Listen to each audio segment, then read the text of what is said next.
I want to hear everyone's different perspectives and let everyone know that they're not alone. Gives me hope for a lot of people because I know there's people that really struggle with it. Do things that you want to do to influence the world in the way you want. Go out of your way to educate yourself by watching the show.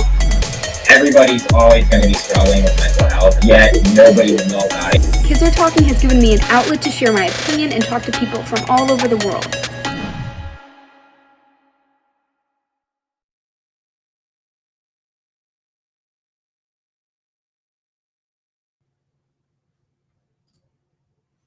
Hello, everybody. Thanks for joining us. Welcome to Kids Are Talking. We have a great show for you today because today kids are talking about smashing the stigma of mental illness with the Yellow Tulip Project. We have two of the leaders, the teen leaders or the youth leaders, I guess, from Yellow Tulip here joining me. And we're going to hear their stories and get some self-care tips for everyone watching. So let's bring out, we have Conrad and Kelly here. Thanks for coming to Kids Are Talking. Hi, everyone. Hey, thanks for having us. Yeah, of course. So Kelly, why don't you go first? Why don't you just let us know, tell us a little bit about yourself and what got you involved in the Yellow Tulip Project? Cool. So, hey everyone, my name's Kelly. I actually joined Yellow Tulip Project back in high school in 2016. So kind of been here since the way beginning of our organization.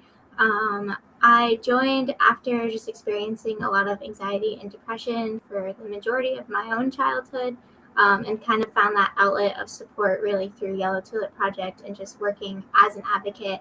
But it wasn't until I got to college 2 years later that I really found my passion for mental health advocacy.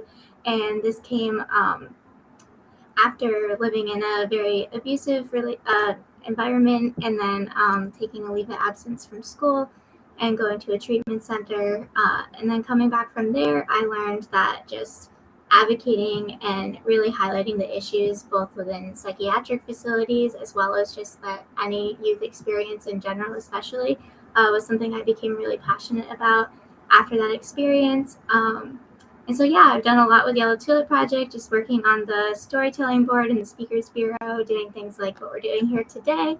And yeah, I've kind of come full circle honestly from where I was back in 2019, just like focusing on my own healing. And I start work now. I graduated college this past semester, and I start work traveling the country and then traveling the world next year.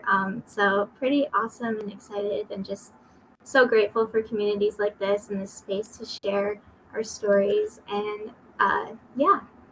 So you, now that you graduate, you're doing like Yellow Tulip Project full time?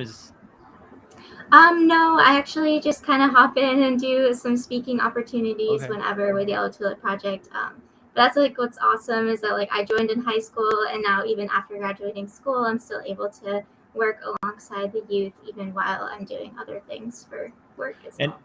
And is the other things you're doing, is that focused around mental health awareness? It's a lot of like global citizenship and travel in that way, but my end goal is to hopefully mend the two together and really emphasize the importance of global mental health. So looking at that global scale. Yeah. Oh, okay, cool.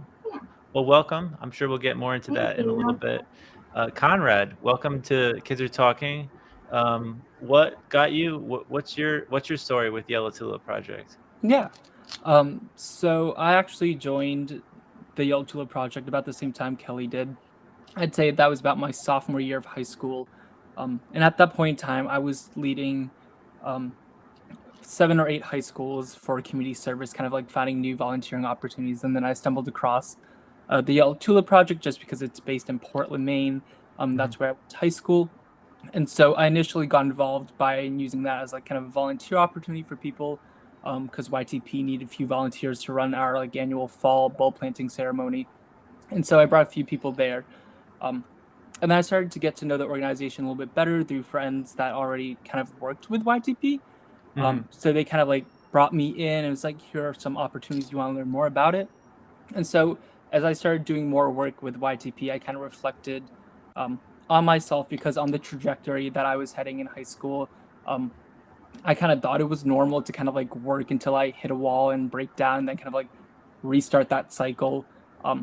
But I think meeting YTP kind of like helped me realize that probably wasn't the most healthy way of coping with being productive and also dealing with my own mental health issues. And it was a period of reflection for me, especially in middle school, especially since that was more of a rough time.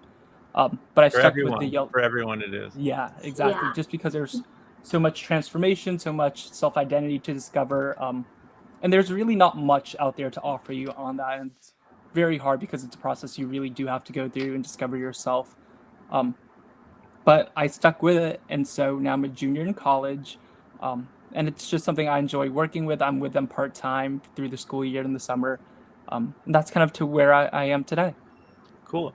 Well, listen, I'm sure that everyone watching is like, you guys are amazing and everything you're doing is fabulous, but what the hell is the Yellow Tulip Project? So let's play. I have your video queued up, so let's play the Yellow Tulip video so for the people that aren't familiar with it can get a gist of what it is, and then we can talk a little bit more about everything that we see. So let me just pull that up here. Organization focused on normalizing conversation.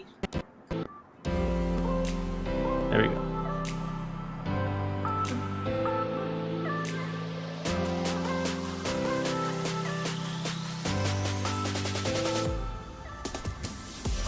The Yellow Tulip Project is a youth organization focused on normalizing conversations around mental health. The stigma around mental illness deprives people of like what they actually need help with if they do have mental illness, and the problem with that is that prolongs their treatment and often causes more harm in the long term. Our mission is to cultivate conversation and community activity in order to smash the stigma surrounding mental illness and to make people feel they're okay and that hope is out there.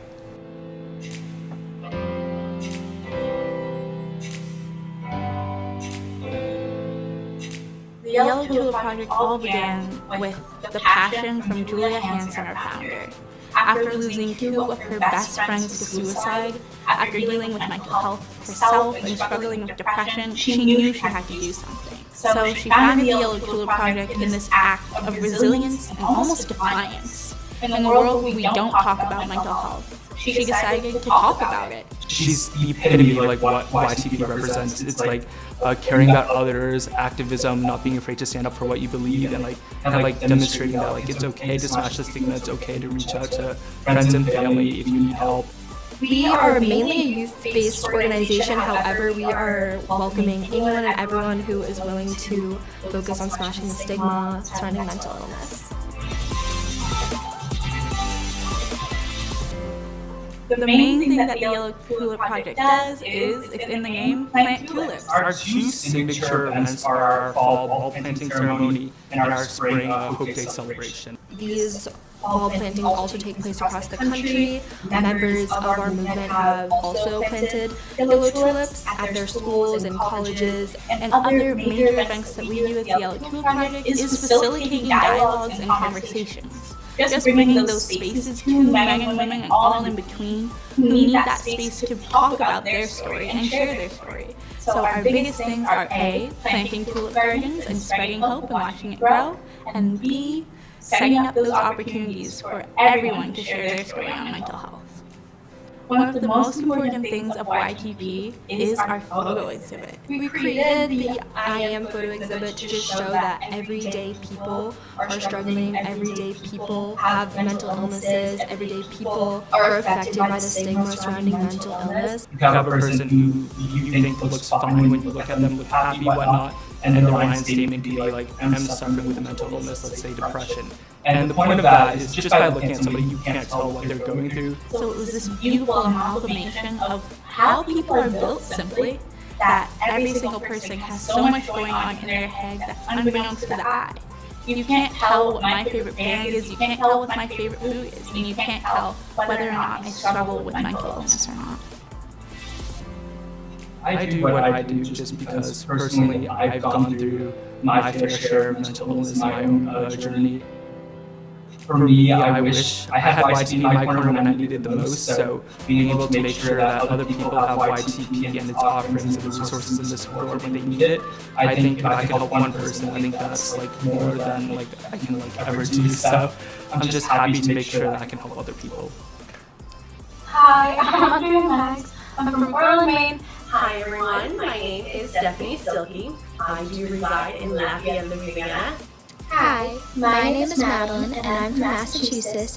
Hi, I'm Jaden from Missouri. Hi, my name is Kelsey Passetti. I'm from Wisconsin, and we are going to smash the stigma. Smash the stigma. Smash the stigma. Smash the stigma. Smash the stigma.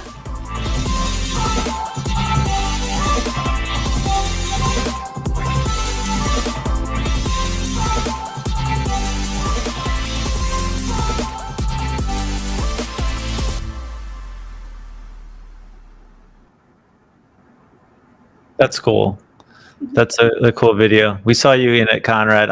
Kelly, did I see you in there? I don't think I spotted. No, I was in the pictures at the end, but not the video, sadly. So smash the stigma, right? So what is the stigma, Conrad, and how are you at Yellow Tulip Project smashing it? Yeah, I mean, so the stigma first and foremost is the idea. Since we're also we're catered to everyone, but we have a specific emphasis on the youth. But the barrier and the idea of being able to speak about your issues and what you're personally going through, not only with just your family members, but your support system, whether that be at school, your friends, sports, whatever you do, but being able to kind of like be able to speak for yourself and like ask for help and let everyone know that you may not be as well presented as you may be. And so for the Yellow Tulip Project, that means simply removing that barrier and making it easier and more accessible to speak about your issues and get the support that you need. And what is your like main tip? So if I'm a teenager, right, and I'm suffering and I need to talk to someone, or like you said, you feel uncomfortable talking to your family. So how do you get beyond that? Like, what do you tell people? Yeah, I really think it's twofold in the sense that you can either go down more of an individual route or a community route. And so in the sense of doing individual routes, we provide tips, resources, ways to kind of help you navigate how to kind of figure out for yourself what you're going through and how you go about expressing that. But then the second path is more about community. And so when you're able to kind of like get a grasp on how you want to tell your friends and family like what you're going through, you kind of go down that path of community, being able to ask for support and look within your community for that support system, reaching out to therapists, doctors, whatever you may need, or even more so, kind of like picking up a pen and just writing down, like finding your freedom of expression and what suits you in your journey of smashing the stigma and how that helps you. Again, I think it's more so, I'm generalizing, but it's an approach where you kind of have to figure out what works best for you, just because it's not going to be the same for everyone. Mm-hmm. Kelly, do you agree, or do you have other advice you give people? Yeah, I definitely agree with what Conrad said. I remember asking for help was the scariest thing I've ever done in my entire life when I was really struggling. But looking back on it now, like I think it's way scarier to recognize that I was living with so many struggles like by myself because I was so afraid of asking for help. And I'm not sure to any of the teens out there watching, but I would never want to go to my parents first for any of my mental health struggles personally. But for me, one of the ways I really broke that barrier was reaching out to trusted friends and supports that I already had in my life that I know would come to me if they were struggling, and vice versa. And so just finding like that one trusted person, even just creating a list, like listing out like a couple of supports in your life when you are looking and in need of help is like huge for sure. And just knowing that you can rely on that. And you said that. So what was that like catalyst, right? That helped you get to the point where you felt comfortable asking for help or sharing? What changed for you? For me, I found myself in a really severe crisis. I was struggling a lot with severe suicidality, and it was something that kind of just came to fruition like unexpectedly. But I think as soon as I had reached out and said, I'm really struggling with these suicidal thoughts, like just getting right to the point of it and not like skirting around the issue or anything, that was when I was really able to get that help and not only help for that particular situation, but for the years of trauma and mental illness that I had been going through just from asking for help at that one point. And so for me, like, I hope it never gets to that point where somebody finds themselves in a complete crisis that asking for help then becomes like the only solution. But just even just practicing, like, I still have a hard time asking for help in other forms, like whether it be getting a task done or something. But like challenging yourself to just practice asking for help if you struggle with that is huge, so that when you do come to a situation where maybe you're really struggling mentally or you're having just a horrible anxiety attack or something, like, you'll have that courage built up within you that you can ask for help in those situations. It's funny. I used to have a Post-it note board behind me, and on one of the Post-its it just said the word ask on it. And my daughter came down one day and she's like, "What does that mean? Why does it say ask on that Post-it note?" And I said, because I sometimes just need help reminding myself that it's okay to ask for help, whether it's for Yes. mental health or for any help. I think a lot of people feel like they need to do everything on their own, right? We're taught to be independent people, and we should be able to just pick ourselves up by our bootstraps and go. But it doesn't. We're here for each other, right? Exactly. So Conrad, what about you? What was your catalyst that brought you from having struggling with mental health, and then realizing that you have a whole support community? Yeah. I'd say mine was probably not an orthodox way of going about it. But for context, um, just based off of what I know from my friends and my own personal experiences, having first generation parents, immigrant parents, the idea of talking about like your own personal struggles and mental health is very taboo. It's not something you really think about. You more so kind of focus on building that stability for yourself, and for your kids and whatever you kind of have down the road in the future. So for me, it really started with my friends. And so the catalyst wasn't something I really leaned into. It was more so kind of a pressure that it was applied. But it was a pressure that I think was much needed. And so my friends in the 7th grade of middle school, um, I remember this day very distinctly. And so it was probably one more of my rough days. And so typically I'm able to kind of like just put on a front and kind of like push through my emotions, kind of get on with my day, whatever, and deal with it when I get home.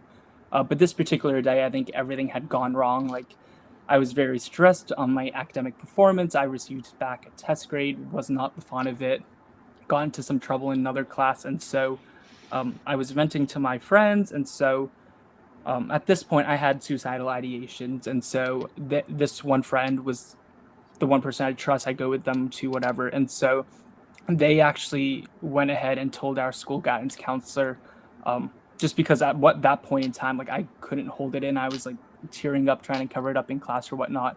And so I kind of get sat down an hour or so later in the guidance counselor's office. And so they basically told me back everything I just said to everyone here. And so they basically said, we kind of have to get your parents involved, just as mandated reporters. And so that conversation, when my parents got in, they arrived, I'd say like an hour after school ended. So it was like 3:30 at that time. And so at that point, I had to face the issue that I had to tell my parents that I was really going through it.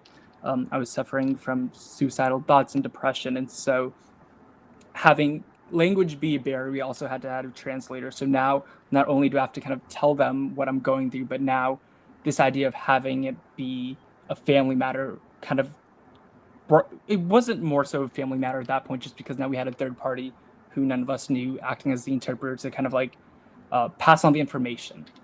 And so things get lost in translation, right?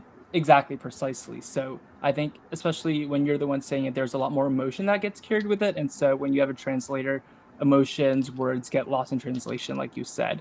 So I had to basically kind of run through that with my parents. And so having this instilled thought that talk about your mental health was taboo with my parents was kind of how I went into this conversation. But I think the biggest thing for me was realizing that there was a sense of disappointment from my parents, but not in the sense that I was suffering with depression or had suicidal ideations, but because they felt like they couldn't be the first person I went to when I had these issues. So I ended up talking through them. We talked a little bit more when we got home. But for me, the catalyst was really kind of like getting the first foot in the door, being able to tell them, and kind of, I guess, hurling over the expectations I had about what my parents' reactions might be, and kind of leaning on them for that support, even though it's not what I anticipated, but in the long run, they kind of helped me get through that rough patch. So And what was your hesitation? Like you were scared they would not love you anymore, or you were scared that, or you didn't think they would yeah, understand, or what was your that yeah, for me, the hesitation was because we weren't of like high class. We were probably middle lower class. It was the idea that as a first generation student, I kind of had to focus on my academic success because for them, academic success correlated to career success and that correlated to financial stability. And so my fear was they wouldn't really see that this really, well, yes, it did take a toll on me, that I didn't want them to think that it would impact my performance going forward or that it would impact how I would be as a person growing up. And so for me, I think it was really a mix of like kind of like being able to like recognize the fact that I do need help, but also making sure that my parents know that that doesn't impact how I would turn out 10 years down the road because there's so much growth that could happen in between that. Right, right. So we have a couple questions. I see someone asked, so do you think, and maybe Katie, if you wanna answer this one, do you think people have to hit rock bottom before they're willing to ask for help? Like, is that what you're experiencing, or are you encouraging people to kind of right as soon as they feel like it's a problem, they should just start, right? They shouldn't wait for that Yeah, moment. I definitely think that our society has created this mentality that people believe that in order to ask for help or in order to go to a counselor or in order to do any form of self-care or self-help, you have to be at your lowest low. I know like I've experienced issues in counseling centers where they kind of they've turned students away because they weren't struggling with suicidal thoughts. And it's like that puts the idea in students' minds that, oh, in order for me to seek out help and go to a counselor, I have to be suicidal. And that's so far from the truth. Like anyone can go to a counselor. Like I like use the example that not all of us have mental illness, but everybody has mental health, and it's so important to create that community of wellness and not just focusing on like the worst of the worst situations. And so I like to answer Peggy's question. Just I think that like it's sad that a lot of people do feel like they have to hit rock bottom to get that help, but by us like talking about the stigma and helping to end the stigma, I think that really will help people recognize that you don't have to be at your rock bottom or at your lowest low to get help. Like you can get help if you're like if you're feeling anxious about school or academics. Like these are just as valid reasons to seek help and go to a counselor and talk about what you're going through, just as it is if you are going through a mental health crisis. I hope that answered the question. So yeah, so how, and either one of you can feel free to jump in if I'm asking the wrong person or if one of you has an opinion. But how do we know? Like you made a distinction there, Kelly, and I apologize. I think I called you by the wrong name earlier. That's okay. No worries. You made a distinction there, Kelly, about mental illness versus levels of mental health, right? So Yes. is that important to distinguish between those two things? So do you mean just like the different degrees of your mental health well-being, or Yeah, like at some point, right? Everyone says, "Oh, I need a mental health day," right? Or I'm struggling with my mental health, and then at some point, oh no, now I'm a mental illness, right? Like you said, when you have to wait till you have suicidal thoughts, because then you're suicidal. That's a mental illness, and then you can then seek help. Why we have to differentiate that, right? Isn't it always a sliding scale, or at some point you hit that cliff? Yeah, I think it's definitely a sliding scale and very subjective to the individual going through whatever it is that they're experiencing.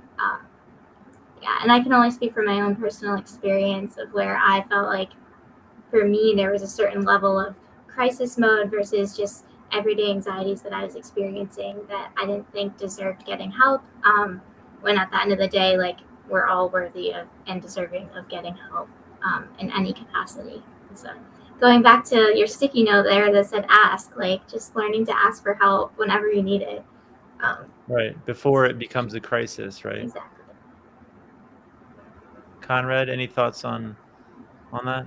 Yeah, I think the only thing I would add, I completely agree with Kelsey, but I think also the idea, I think especially now, I think it's a little bit more normalized, but I think mental health is a lot more, I'd say, open to expression lightly. I think if you don't necessarily get diagnosed, but you know you're going through these feelings, you may not be feeling the best, you don't necessarily have to put a label on yourself right away.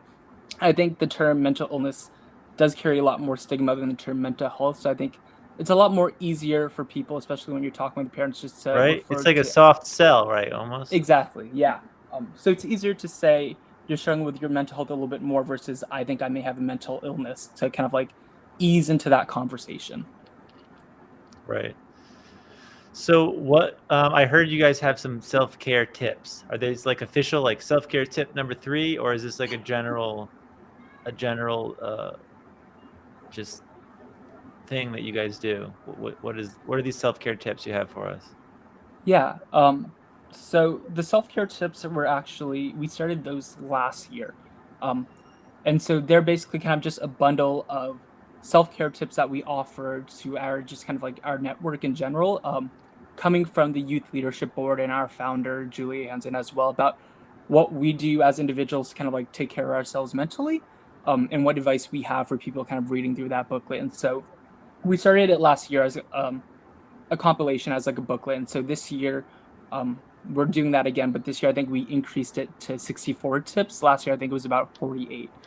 So I think that reflects more of an increased leadership board, but also more tips to offer as well going forward. Oh, wow. So there's 48 tips, and those are on the Yellow Tulip website. People can get those for free, or they have to pay for them?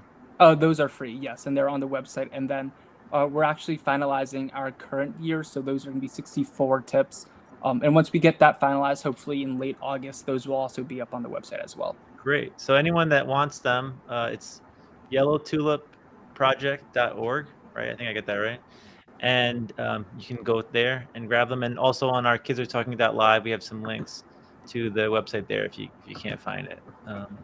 So you have 64 tips coming. So what's your favorite or your most used or most referred self-care tip, Conrad? Yeah. Personally, mine, and it's gotten me through a lot, honestly, would be the idea that you really don't have to expect everything that's coming your way. Like people say, expect the unexpected every so often, and people take that to heart, and that's fine. But I also think keeping more of an open mind and allowing yourself to, kind of like just not expect the expected or the unexpected makes your life a little bit easier in the sense that you're really allowing yourself to have an open mind and you're open to anything that comes into your life. I think being more receptive in that sense allows you to kind of have more of an internal balance with yourself while you also enjoy life and kind of maintain, that self-care process. So when anybody ever asks me, I usually just say, don't expect anything, like take life as it comes. That's probably the healthiest way to do it. For me personally, just because I'm one to overstress and overthink. So by practicing the idea of like not overthinking everything, it allows me to kind of enjoy and relish life a lot more in the moment. Right. So do you think overthinking is that a big downfall for people, right? You spend too much time in your head. I think, Kelly, feel free to add, but I also think people who do struggle with mental health often overthink a lot because there are so many things, especially when you don't have a diagnosis or you don't seek treatment. It's like, oh, do I fall in this category? Do I classify myself as this? Or do I have this symptom or do I have that? And then you try to figure out all these different things, instead of kind of like allowing yourself to kind of like really let yourself feel what you feel and then kind of like seek expert care to kind of like help you get through that process of like diagnosis if that's what you're worried about, or helping get treatment for a particular issue that you're going through. Yeah, just to follow back on that, I agree 100%. I'm such an overthinker. I actually had therapy earlier today, and I was telling my therapist I cannot stop overthinking about my job. There's so many things that are unknown, all of these things, and I created this this chart, and I drew a circle, and inside of it was what's in my control, and then all the outside was what's out of my control, and just started listing like the things that I couldn't control that were happening, like where am I going to be going, where am I traveling to, what am I doing, who am I with, all of these things. But then like what I can control, and that's just like surrendering, like Conrad is saying, and just like surrendering to whatever happens, and just embracing the fact that nothing is necessarily known, and then that's what makes it an adventure, and just preparing myself as much as I can and things that I can control. But I definitely agree. I have struggled with overthinking since I was probably 2 years old. So it's That's funny you say that. I actually was talking to my sister today, and I had the same exact conversation explaining about that, you know, to control what you can control, and then understanding that there's certain things you can't control. But the biggest challenge I think that we all face is figuring out which things fall in that circle and which things don't. Yes. And so do you recommend that to like people to like, because I'm not like usually a big like charter or whatever, but is that what you recommend people to write it down? And I'm not normally either like in that way, but I definitely recommend it.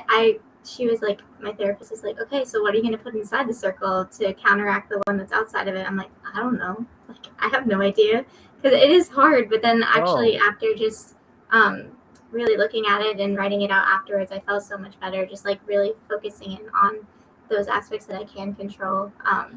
So is that what you recommend? So you try to make a balance, you're saying. So you put something you can't control, and then, or you put something you can't control out, and then in your story you say, okay, so what balances that or counteracts that or negates that or something? Yeah, exactly. For everything that you feel out of control, find something that you can control within that that worry or that stress.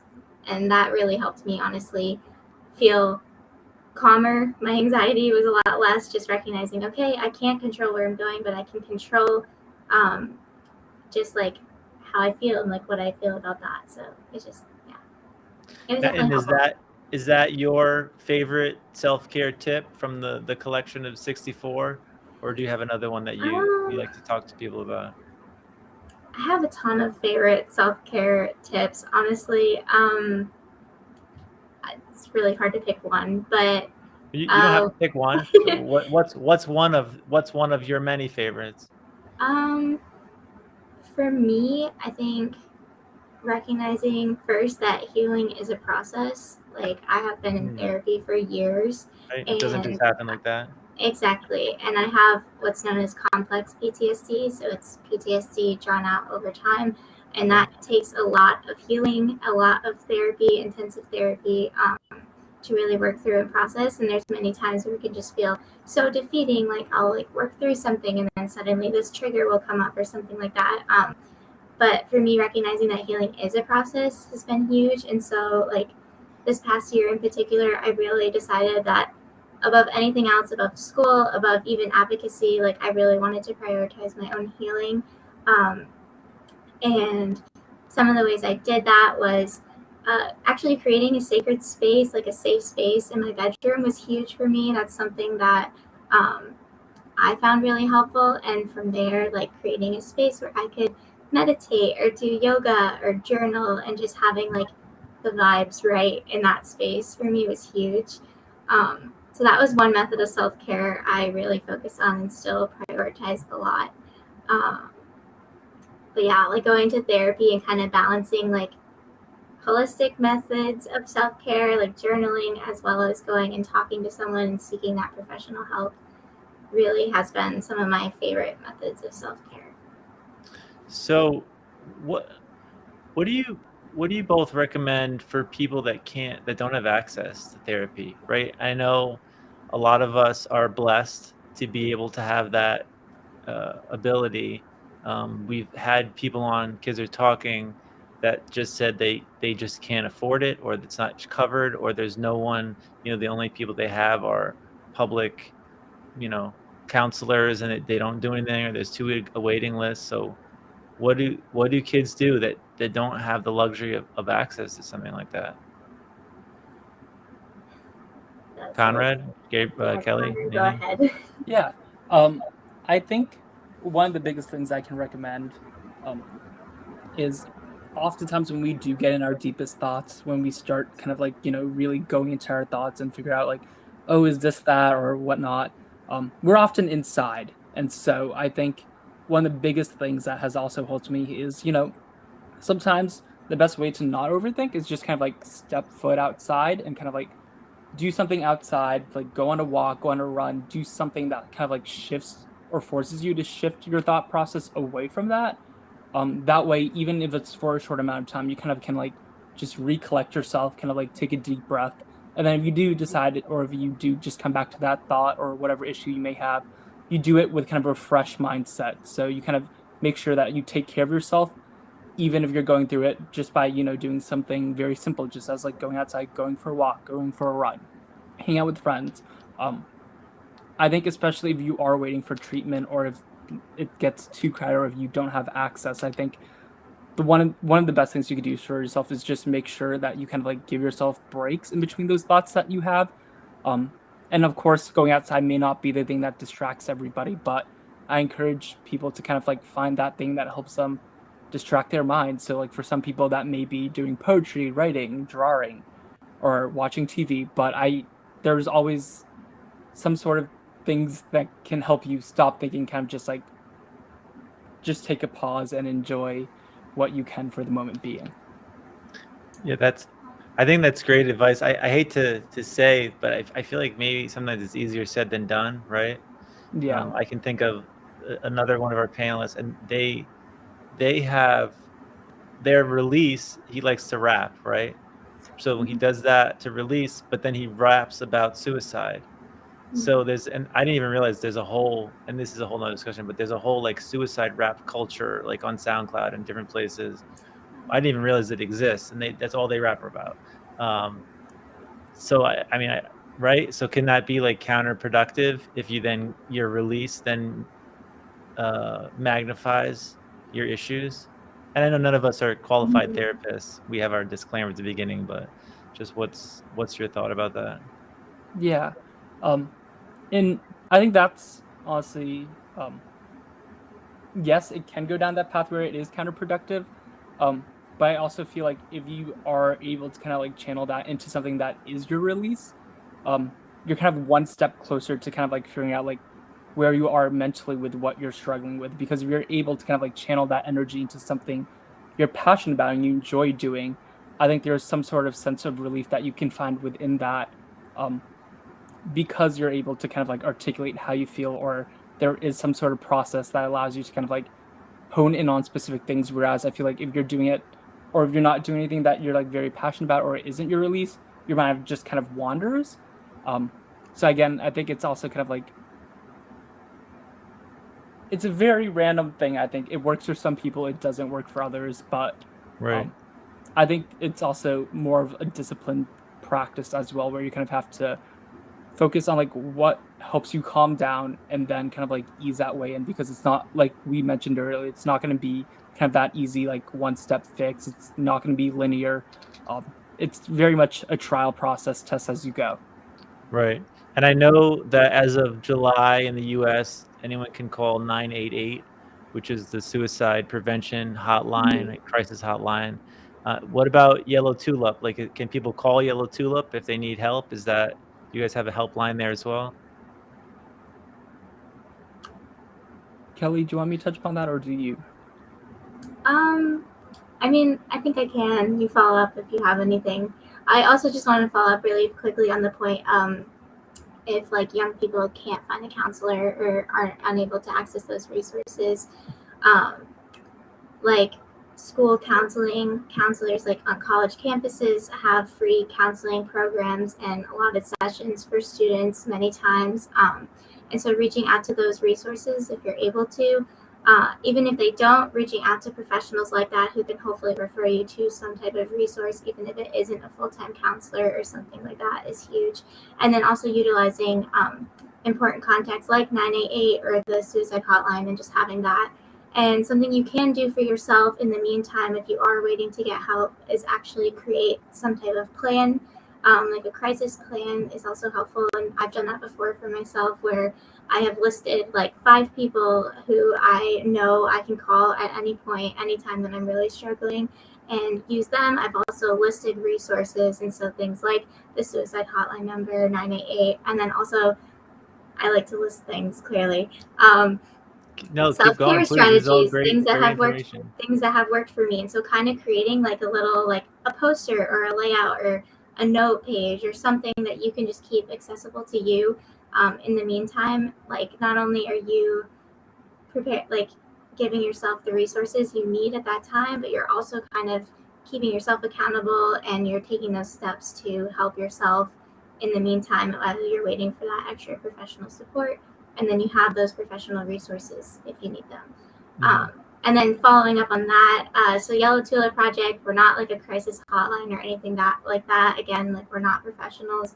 We're a youth-driven organization. Our website does have the resources, so we do have the suicide hotline number, we have the Trevor Project, we have a lot of different resources and websites that students can access to seek professional help, but we are not like a certified like hotline or anything like that, so that's important to address here. So well, there I have the thank you for that hotline there question. typed in. Yes, awesome. 800-273-TALK or 988, so anyone can call that. So what about the flip side, right? So what about what if someone wants to get involved in Yellow Tulip? Like what's the steps if someone wants to then be part of the project? Conrad, I'll let you Yeah. take that one. So fortunately, over the last few years, we've been able to kind of really build our opportunities, and so anyone who's basically anyone of any age can get involved with YTP. We have tabs on our website that can really link you to basically what fits you best. But we have options for students to get involved as an ambassador, kind of like either as kind of like just bringing YTP to their communities, whether that be events, conversations, community conversations, stuff like that. And then we also go down avenues of educators. So educators can actually get involved as well and kind of help develop, go through our educator training that they can bring back to their school and help be more inclusive and help smash that stigma, especially making more students feel comfortable and safe talking about any issues that they may have. And a lot of guidance counselors often participate in that. And then we also have a community member option where any community member can also get involved. There's really a multitude of ways you can get involved with YTP, no matter kind of what category you fit into. But we do strive to do events, we do creative arts, we do training. So we try to kind of like build an all-encompassing approach to kind of like really do what fits you best. Yes, there's so many different avenues you can go with Yellow Tulip Project, which is awesome. Like if you have a passion for speaking and sharing your story like I do, I actually helped run the storytelling course we have. And so basically what that course does is allows young people to get together and join this course together and learn how to formulate your stories to present to the world and why it's important to share your stories. So if you want to become an ambassador with Yellow Tulip Project, we would love to have you guys, because your stories are so important and they matter, and we want you to be able to share them to help smash the stigma if that's something you guys are interested in. And so for me, like I'm a little biased because I love the storytelling unit of Yellow Tulip Project, but it's just such an incredible course and experience that I had as an ambassador, and then being able to lead it, and then being able to be out here like talking in front of you guys today. And so that's one of the steps that you can take being an ambassador, is coming and getting like your storytelling certification, and being able to come and do events like these as well. So when you're a storyteller, a certified storyteller, so what are the Yes. stories like posted somewhere? Are they on your website? Like, can I see all these stories or? Yes, so it's our storytelling alchemy course. I think that there is a way to view, Conrad. I'm not sure. I know the website updated since I last. To view stories, I think it really does depend on the event. So depending on like, just because when storytellers do graduate from our course, if they choose to opt in, they get opted into our speakers bureau, where if there's a speaking opportunity arising near them, we'll kind of get in contact and say, there's this amazing opportunity for you to speak and share your story. Would you like to? And so while we probably don't hub a lot of the events that we do have these videos, and we try to always kind of make sure we have those links, keep those posted on Facebook and LinkedIn and whatnot, to make sure that people kind of can see those videos if they so choose. Yes. And speaking of that, we have our Feature Fridays on our social media. So those are actually some stories that we've had of ambassadors and stuff sharing their stories. So. And what's your main social media is that you're using? YouTube or TikTok? We use Instagram, Facebook. I'm not sure if we have a TikTok. Yeah. We stay. I don't know. We stay off TikTok. I don't know. I keep hearing so many bad things about it. Yeah. No, we're definitely on Instagram for sure. Yeah, and then we do have TikTok. It's just not probably utilized as much as we do the Instagram. And then we also have YouTube for kind of like our event tutorials and DIYs. Like this is how you plant a bulb. Kind of this is how you organize an event. Things of that nature. So yeah. So why you want to tell us about that? What's with the bulb planting? I mean, I understand the yellow tulip concept, right? Yeah. So how does the bulb events happen, and what are the benefits that come out of that? Yeah. So we typically encourage people to host them in the fall and the spring, and so we have our bulb planting ceremony, and then we have our spring hope celebration, and so you When they plant pop bulbs out of the ground, right? Yes, yeah, precisely. So you plant the bulbs in the fall, and so kind of signifies the beginning of hope growing. And so in that moment, you can also have poets, you can have speakers, you can have bands. That's typically what we did when we hosted them in Portland. And then in the spring, we would do the exact same thing, except we'd do it in more of a celebratory manner to kind of like really showcase that hope can happen and hope grows over time as a symbolic gesture, but also to kind of really bring the community back together as like a full circle and celebrating and like again sharing more posts, sharing more music to really celebrate the journey that has happened. There's a quote going around on social media I saw that said, they tried to bury me, but they didn't realize I was a seed. And I think that kind of applies the same to the tulip bulbs. Yeah, no, I really agree. I think I've seen that once or twice, not as much as I'd like to, but that quote has always really stuck with me in the sense that it really could be individual or community based in the sense that they may try to bury you, but like, again, as long as you really have that grit and that faith and have that support system, whether or not that be professional or with friends and family, I think you can really get through it. Yeah, and I've done a lot of mental health advocacy with different nonprofits, and one thing I think that really stands out with Yellow Tulip Project in particular is just its emphasis on hope and bringing that positive aspect to mental health and educating the community on mental illness while also creating those solutions, especially because they are youth-driven as well. Like the hope celebrations are so much fun. We have like face painting, music, laughter, food, just like literally celebrating us all coming together and watching these tulips be planted, while also educating ourselves and the community members on the stigma of mental health, coming out and talking about it, having youth share their stories on the stage, singing songs, like all of it. It just like, it brings this light to mental health that I think is so like overshadowed so many times when we're talking about mental health, because like, of course it's important to talk about the impact and the statistics and everything, and that's definitely something we include, but also taking it a step further and planting these hope gardens and using like the flower of hope, which is a tulip, and just like using that for greater good and still creating a space where there is less stigma for mental health. So our hope gardens are so much fun, and just those hope garden celebrations as well. Yeah, and then just to add on to that, in case anyone's curious about how they can get started on that, we have guides on how to like kind of like plan an event like that on our website as well for reference. So if this is something that you are interested in, you may not be close enough to kind of witness one in Portland. We do have guides on how to help you set up ones, and we also You're a little bit muffled. I don't know. I think maybe you have your hand on your mic or something. Oh, is that better now? Yeah. Okay, sorry about that. I was just saying that if people are interested, if you're interested, and there's not a hoop garden already near you, we have a few across the country. We do have the resources to kind of help you guide you through that process on our website.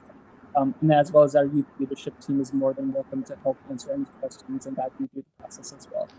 And do we just plant? Anyone can plant a hope garden, or do we need like the Yellow Tulip official to come down and do a whole ceremony for us? Anyone can plant one. We provide kind of like the branding to, the little poster that you stick in the garden or whatnot.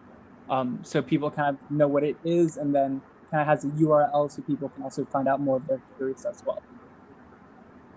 Yes, we love everyone planting hope gardens, and definitely to reach out to us so that we can help provide all the resources that you guys need to make your hope gardens the best they can possibly be.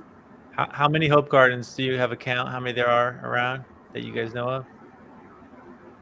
I think we're a little over probably like 275 across the country. Wow. And those numbers just continue to increase. And then again, we also have to take into consideration that sometimes people don't always kind of like let us know. But of course, from what I've seen, they're all up and down the East Coast and then even out to the West Coast as well. So it's very nice. So we're coming to the end of the stream here. Is there anything else that you want to tell me that we haven't touched on about Yellow Tulip Project or about your journey that you want the viewers to take home with them? I think one of the biggest things that I recommend people check out as well, and you can also bring this to your community if you so choose. But one of the biggest things that stuck out with me when I first saw YTP's programming is our I Am More exhibit. I Am More? Yes. So the I Am More exhibit is kind of, we mentioned it in the video earlier that you showed, but it's about pictures, professional pictures we've taken of people who kind of just have like just a straight face. And so under that, they would have 3 lines about what they're going through. And so the goal is to kind of get people to think that your physical appearance and how you present yourself isn't necessarily reflective of what you may be going through or what you've experienced. And so in addition to that kit, we also have a facilitation kit that goes along with that to kind of like really guide the conversation about how physical appearance really doesn't reflect what an individual may be. Okay. Yeah. That's great. I'd love to see one of those I Am More exhibits. Yeah, that's if you want to check it out, it's also more information is also on the website. Cool. Definitely check it out. It's such a cool exhibit to see, and so eye-opening as well. I just have like one last word, I guess, to leave everyone with. Really, is just that I think 2 of the biggest ways we can combat the stigma of mental illness in our society is really just education and sharing our stories. And so things that you guys can do at home, if you're wondering how can I make a difference, of course, join Yellow Tulip Project. We'd love to have you guys as ambassadors, but also just educating your family, your friends, your community, providing those statistics, doing your research, looking at what issues are particular in your local area, recognizing that suicide is the second leading cause of death among 10 to 24-year-olds and that it is a huge issue, and just providing those numbers to people. And then getting out there and sharing your stories too, like not being afraid to say, oh, I went to therapy earlier today, or oh, I'm really struggling with my mental health right now. I need to take a mental health day. Just simply like getting the word out there and familiarizing yourself with mental health language, and just as soon as you're accepting of it, you'll see that people around you are even more open and receptive and willing to talk about their mental health as well. Like, since I've come out being an advocate and just sharing my own story, I have friends that come to me now all the time being like, oh, I was like experiencing this, or oh, I just heard about EMDR therapy and I got to tell them what it was because you've told me all about it, and it's so cool. And so just again, just like sharing your stories and educating people when you can is just huge. And I love that YTP stands for all of those things. So, yeah. Do you ever get overwhelmed? Because we had actually someone on our last podcast that's also a mental health advocate, and she said when she came out as an advocate in her school, that then suddenly kids were calling her like in the wee hours of the morning that they were suicidal, and she said she had, it was like she had to figure out how to get them help without, it affecting her negatively, right? You have to care for yourself before you care for other people, obviously. agree. Every advocate needs an advocate for sure. And also just, I kind of did things a little bit opposite where I started advocating for other people and mental health in general before I really took that step back and advocated for myself. And that was a huge wake up call to me, was that like I have to be prioritizing my mental health. And if I'm going to be preaching about everyone going to therapy, I better be in therapy too if I can, you know, and just like definitely agree. Like it's so easy as advocates to experience burnout just because mental illness is a heavy topic. There's a lot that goes on behind it. Sharing your story can be really challenging and really taxing on your mental health. So you really do have to find those resources and prioritize you. And always know that like you know your limits, know your boundaries, and know the resources so that when someone does try to come to you in crisis, you don't have to deal with that alone. Like you can refer them to these professional resources like the suicide hotline number or supportive families or other authoritative figures. So. That's great. That's interesting that you said know your boundaries. That was actually our topic of the last show, was boundaries. Oh, awesome. We had the Freya Mortensen came on. She's the empathic coach on Instagram, and we did a whole thing about boundaries and how to set those. And that's definitely a very important thing for mental health, because obviously if you get overwhelmed, that's when a lot of the things start to break down. So for sure, boundaries are so important. Great. So is there anything else that we should leave our viewers with, or? You guys are awesome. Thanks for watching. Great. Thank you. Yeah. So thanks for coming. And thank you both for being part of this. We will definitely spread the word about Yellow Tulip Project, and we will, anyone that wants any more information, just check us out on KidsAreTalking.live. All the links are there, or you can go straight to, obviously, Yellow Tulip Project, the yellowtulipproject.org. Let's pop that URL up one more time before we sign off. Here's how you can reach them. So reach out and plant a hope garden, have hope, and take care of your mental health and take care of everybody else around you, right? We have to help each other, and we'll get through this and we'll smash the stigma. All right. Thanks a lot for coming, and maybe we'll see you again on Kids Are Talking.